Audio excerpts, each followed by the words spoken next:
Student, तो welcome to exam update. तो जो भी आज यहाँ पे 25 जून को फर्स्ट शिफ्ट का जो एग्जाम था उसमें जो जो क्वेश्चन यहाँ पे आए थे और हमारे साथ स्टूडेंट ने शेयर किया वो मैं आपके साथ लेके आया गया हूँ।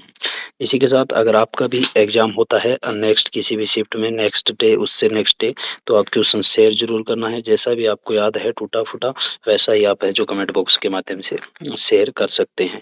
तो इसके लिए चैनल को सब्सक्राइब करके बेल आइकन जरूर ऑन रखना ताकि आपके पास है जो सारी शिफ्टों का रिव्यू है वो पहुंचता रहे। हाँ, क्वेश्चन सारे नहीं मिल पाते क्योंकि सारे क्वेश्चन याद रहना यहाँ पे पॉसिबल नहीं है। तो जो भी क्वेश्चन यहाँ पे स्टूडेंट मेरे साथ शेयर करेंगे मैं आपके लिए लेके आऊँगा।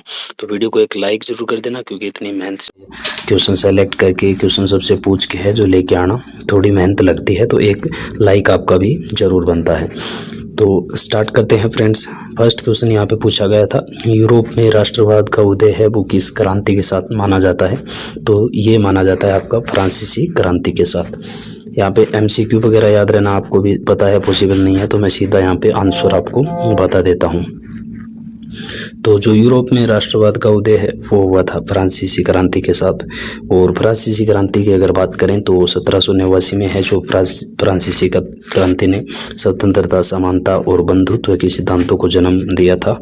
और उसी के साथ है जो यहाँ पे फ्रांसीसी की क्रांति थी वो तेज हो गई थी और यूरोप में राष्ट्रवाद की भावना है जो तेजी से विकसित हो गई थी। नेक्स्ट अगर देखें तो फ्रांसीसी क्रांति का प्रमुख नारा यहाँ पे पूछ सकते हैं फ्रेंड्स, जो लिबर्टी, इक्विटी, फ्रेटर्निटी है, स्वतंत्रता, समानता और बंधुत्व है। और नेपोलियन बोनापार्ट ने राष्ट्रवाद के विचारों को है जो पूरे यूरोप में फैलाया था, ये भी आपको ध्यान में रखना है। नेक्स्ट एक क्वेश्चन पूछा गया था फ्रेंड्स यहाँ पे कि भारतीय संविधान की जो 8वीं अनुसूची में कितनी भाषाओं को शामिल किया गया है? तो ये किया गया आपके 22 भाषाओं को शामिल। और जो 22 भाषाओं में से जो लास्ट 4 भाषा जो शामिल की गई थी वो 92 जो 92वां संविधान संशोधन था उसमें की गई थी। और वर्तमान में कितनी 22 भाषा यहाँ पे है। और प्रमुख में अगर प्रारंभ में पूछ ली जाए प्रारंभ में कितनी भाषाएं थी तो ये थी 14 भाषाएं।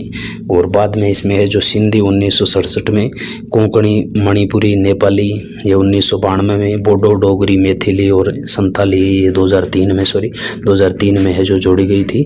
जो 4 भाषा लास्ट में जोड़ी गई थी, बोडो, डोगरी, मैथिली और संथाली, ये चीज़ आपको ध्यान में रखनी है।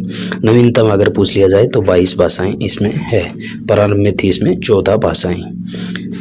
नेक्स्ट है, भारत में काली मिट्टी मुख्य रूप से किस फसल के उत्पादन के लिए सर्वोत्तम मानी जाती है? तो ये मानी जाती है कपास के लिए।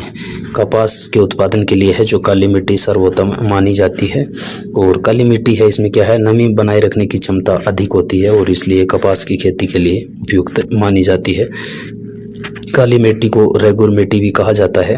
और कहाँ कहाँ पाई जाती है तो मध्य प्रदेश में अपने, और गुजरात, महाराष्ट्र इनमें पाई जाती है। और कपास को पूछ लिया जाए तो इसको सफ़ेद सोना भी कहते हैं। वीडियो को यहाँ पे फ्रेंड्स लाइक ज़रूर कर देना अगर अभी तक लाइक नहीं किया है तो, क्योंकि आपके लिए इतनी मेहनत से है जो यहाँ पे ट्यूशन लेके आ रहा हूँ। और अगर आपका किसी भी शिफ्ट में एग्ज़ाम हो तो जो भी क्वेश्चन आपको जितना भी याद रहता है वो आपको यहाँ पे शेयर जरूर करना है। नेक्स्ट है यहाँ, रुपए या मुद्रा जारी करने और भारत में मौद्रिक नीति को नियंत्रित करने का अधिकार किसे है? तो ये है आरबीआई को, भारतीय रिजर्व बैंक को है। और भारतीय रिजर्व बैंक की अगर स्थापना पूछ ली जाए तो 1 अप्रैल 1935 में हुई थी, मुख्यालय है इसका मुंबई में। और भारतीय रिजर्व बैंक का राष्ट्रीयकरण हुआ था वो हुआ था 1949 में। और 1 रुपये का नोट अगर पूछ लिया है कौन जारी करता है तो ये जारी करता है आपका वित्त मंत्रालय का, जो कि हालांकि अभी है जो नोट जारी नहीं हो रहा है, केवल यहाँ पे सिक्का ही जारी किया जा रहा है। नेक्स्ट है, हमारे देश में ऊर्जा का मुख्य पारंपरिक स्रोत निम्नलिखित में से कौन सा है? तो जो ऊर्जा का पारंपरिक स्रोत है वो है कोयला। कोयला है ऊर्जा का क्या है, पारंपरिक स्रोत है। और लंबे समय से है जो बिजली उत्पादन का प्रमुख स्रोत भारत में रहा है कोयला। और भारत विश्व के प्रमुख कोयला उत्पादक देशों में शामिल है, जिसमें झारखंड, छत्तीसगढ़, उड़ीसा ये क्या है, कोयला उत्पादक राज्य है। और कोयला एक क्या है, अनवीकरणीय ऊर्जा स्रोत है। नेक्स्ट है यहाँ पे, अस्पतालों में उपकरणों को कीटाणु रहित यानी स्टेरिलाइज करने के लिए किस गैस या यौगिक का उपयोग किया जाता है? तो ये किया जाता है ब्लीचिंग पाउडर, जिसे हम कैल्शियम ऑक्सीक्लोराइड कहते हैं।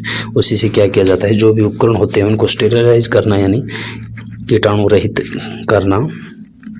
नेक्स्ट यहाँ पे फ्रेंड्स, अगर ब्लीचिंग पाउडर है जो कीटाणुओं को या रोगाणुओं को नष्ट करने और संक्रमण रोकने के लिए उपयोग में किया जाता है, और इसका रासायनिक सूत्र अगर पूछ लिया जाए तो CaOCl2 है, और इसका उपयोग जल शुद्धिकरण में भी किया जाता है, जल शुद्धिकरण में भी है जो इसका उपयोग किया जाता है। नेक्स्ट क्वेश्चन यहाँ पे फ्रेंड्स आया था, मानव शरीर की सबसे बड़ी जो ग्रंथि है, ग्लैंड है, कौन सी है जो पित्त रस का स्राव करती है? तो ये है आपकी यकृत या लीवर है जो क्या करती है, पित्त रस का स्राव करती है। मानव शरीर की सबसे बड़ी ग्रंथि है। अब हालांकि ये पूछी गई थी या सबसे बड़ी अंतःस्रावी ग्रंथि पूछी गई थी, इनमें से ऐसा ही कुछ क्वेश्चन यहाँ पे शेयर किया था। तो अगर मानव शरीर की सबसे बड़ी आंतरिक ग्रंथि अगर देखें तो यकृत है, आंतरिक अंग पित्ताशय पित्त रस का भंडारण करता है। यकृत का औसत वजन अगर पूछ लिया जाए तो लगभग कितना होता है, 1.5 किलोग्राम।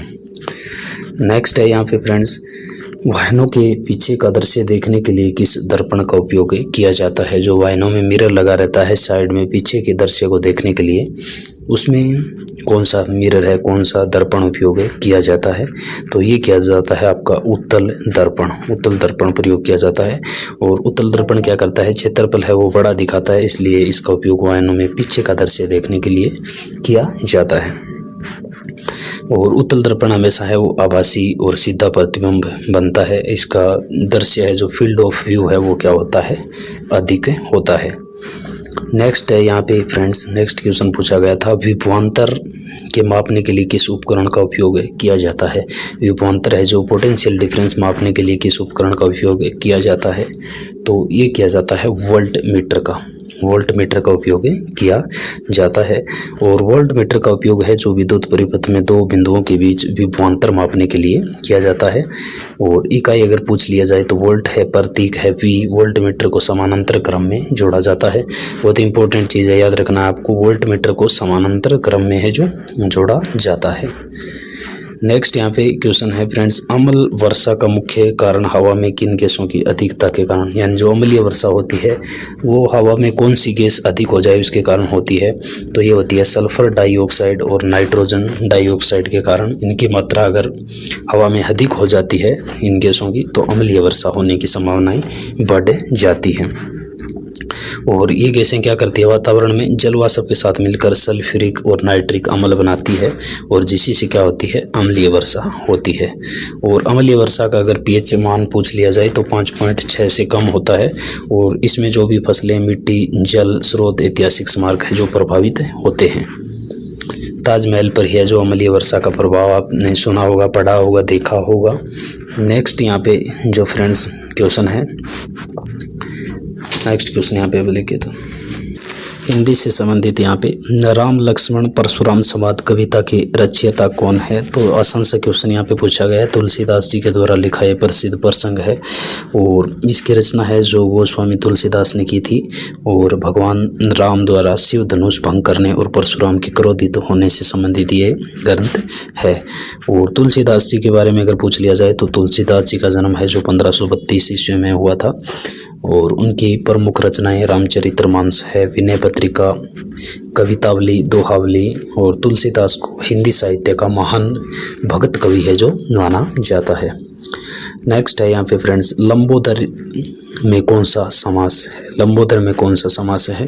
तो ये है बहुवीर्य समास लंबोदर में। और जिस समास में कोई पद अपने अर्थ को छोड़कर किसी अन्य व्यक्ति या वस्तु का बोध कराए, जैसे लंबा है उधर जिनका, अर्थात गणेश जी लंबोदर। तो बहुवीर्य समास का एक क्वेश्चन आया पे, यहाँ पे यही नहीं आया है, लेकिन बहुवीर्य समास का एक क्वेश्चन आया था, तो इसी से रिलेटेड मैंने ये एग्जाम्पल यहाँ पे आपको बताया है। अगर ऐसे ही संबंधित क्वेश्चन यहाँ पे पूछ लिया जाए, दशानन रावण का है, नीलकंठ भगवान शिव का, पीताम्बर भगवान कृष्ण का, ये क्या है, सभी बहुवीर्य समास के उदाहरण हैं। नेक्स्ट है, अत्यंत शब्द में कौन सी संधि है? अत्यंत शब्द है उसमें कौन सी संधि है? तो ये है यण संधि, अति प्लस अंत। अति प्लस अंत यहाँ पे क्या है, यण संधि है। और नेक्स्ट यहाँ पे अत्यावश्यक है, प्रत्येक है, इनमें क्या है, ये यण संधि है। नेक्स्ट यहाँ पे अंगूठा दिखाना, मतलब एक मुहावरा आया था, ये नहीं है लेकिन मुहावरा एक आया था, तो मैंने यहाँ पे एग्जांपल आपको ये दिया है कि मुहावरा एक आया था, उसका अर्थ आपको बताना था। अंगूठा दिखाना यानी मदद करने में साफ मना करना, तो इसी टाइप से एक मुहावरा आपको पूछा गया था। तो मुहावरा आंखों का तारा होना, नाक कटना, दांत इकट्ठे करना, तो ये अक्सर है जो मुहावरे यहाँ पे पूछे जाते हैं। आलोक शब्द का सही विलोम शब्द क्या है? आलोक शब्द है उसका सही विलोम शब्द यहाँ पे पूछा गया था अंधकार। आलोक शब्द का सही विलोम शब्द क्या है? अंधकार है। और फ्रेंड्स, वीडियो को अगर अभी तक आपने लाइक नहीं किया तो लाइक यहाँ पे जरूर कर देना, और चैनल पे नए हो तो सब्सक्राइब कर लेना, ताकि आपके पास रोज है जो हर शिफ्ट का रिव्यू आता रहे। नेक्स्ट यहाँ पे पूछा गया था जो इंग्लिश है उसमें, the doctor at the hospital before the patient died है, तो हैड अराइव्ड यहाँ पे फॉर्म लगेगी, यानी हैड प्लस जो वर्ब की थर्ड फॉर्म का रो बिफोर आफ्टर वाला, वो यहाँ पे क्वेश्चन एक दे रखा था। नेक्स्ट यहाँ पे क्वेश्चन पूछा गया था, she is honest nurse. She is article यहाँ पे पूछा गया है, सी इज क्या है? An honest nurse. एच के हिसाब से नहीं लगेगा, यहाँ ऑनेस्ट है, तो ओ के हिसाब से जो उच्चारण है यहाँ पे एच क्या है? साइलेंट है, तो उच्चारण ध्वनि अगर स्वर से शुरू हो रही है तो यहाँ पे एन लगेगा। नेक्स्ट यहाँ पे फ्रेंड्स पूछा गया था क्यूर है। क्यूर शब्द का पर्यायवाची यहाँ पे सिनोनिम पूछा गया था। क्यूर, क्यूर का जो सिनोनिम है वो है हील। क्यूर यानी होता है इलाज करना, और हील यानी भी क्या होता है? घाव भरना या इलाज करना। तो नेक्स्ट यहाँ पे friends, the medicine are kept on the table, preposition है कीप्ड ऑन। कीप्ड के साथ क्या आता है? ऑन। तो ये फ्रेंड्स यहाँ पे कीप्ड ऑन पूछा गया था। नेक्स्ट यहाँ पे एक क्वेश्चन मतलब इंग्लिश में था, लेकिन उसका पूरा यहाँ पे मिल नहीं पाया, तो जो मैंने यहाँ पे डिजीज का पूछा था या इसी से रिलेटेड कोई एक एंटोनम भी यहाँ पे पूछा गया था। तो आई होप कि आपको क्वेश्चन अच्छे लगे तो कमेंट करके जरूर बताना, और वीडियो को लाइक यहाँ पे जरूर कर देना।